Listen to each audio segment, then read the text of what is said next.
Andy Ross from Washington was picking up a few things at the grocery store after work one day when he noticed a little girl staring at him. He had only been in the store for a minute to grab a few things, but he didn't know that his long day working in the woods dirtied him a little. Working in the woods has a way of doing that to you. But Andy wasn't thinking too much about his appearance when he ran inside to grab a few things, then head home for much-needed and earned rest. However, other people didn't share the same opinion as him. To his shock and dismay, he heard the little girl's mother whisper to her, "That is why you need to stay in school," she said, thinking that Andy was a failure based on nothing more than the fact that his clothes were muddy. The rude mother was about to eat her words as Andy served her up to her much-needed dose of reality. Andy decided to use the most dangerous vengeance weapon of all, social media. Taking to Facebook to share the story, Andy explained exactly how he completely blew the judgmental women's notions out of the water as he revealed his true identity. "So I had a very interesting educational conversation with a woman and her daughter today," Andy began. "As I entered the store before I got home, a little girl kept staring at me, which is fine. I know that kids are curious when they see someone, especially as dirty as I was," he explained, cutting the kid some slack, as she obviously wasn't to blame as she only ate what thoughts her mother fed her. However, her mother's rude and unthought remark was a completely different story. "They ended up in front of me as I was checking out," Andy continued, speaking of the child and her mother.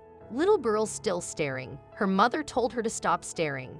As they finished and headed towards the door, I heard her mom say quietly to the little girl, "That is why you need to stay in school." I figured this was a great time to educate this mother and her 8-year-old daughter. After that, Andy outlined the conversation he had with the little girl's mom, who decided to judge him harshly on nothing more but the way he looked. "First, I happen to be a very educated, dirty man. I not only have a high school diploma, but I also have a college degree and many medical certifications," he told the woman, who was likely clutching onto her child for dear life at that point.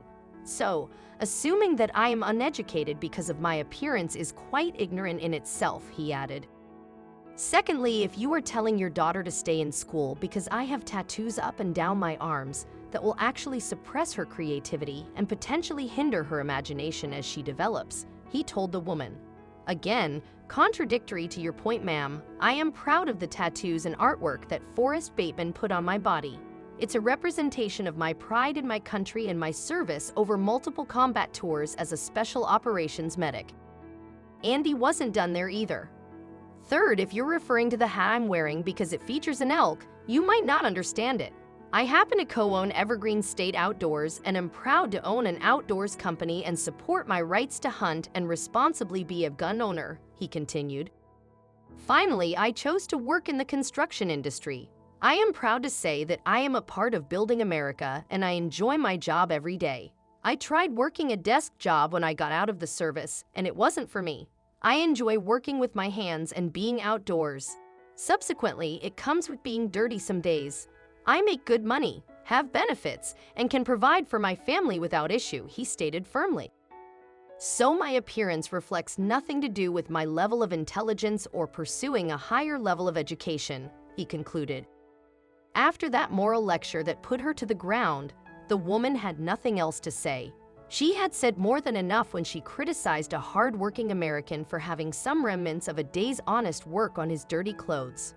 Moreover, this was just a grocery store where people come to buy groceries, not a 5-star restaurant where you need to be dressed up and clean for a fine meal.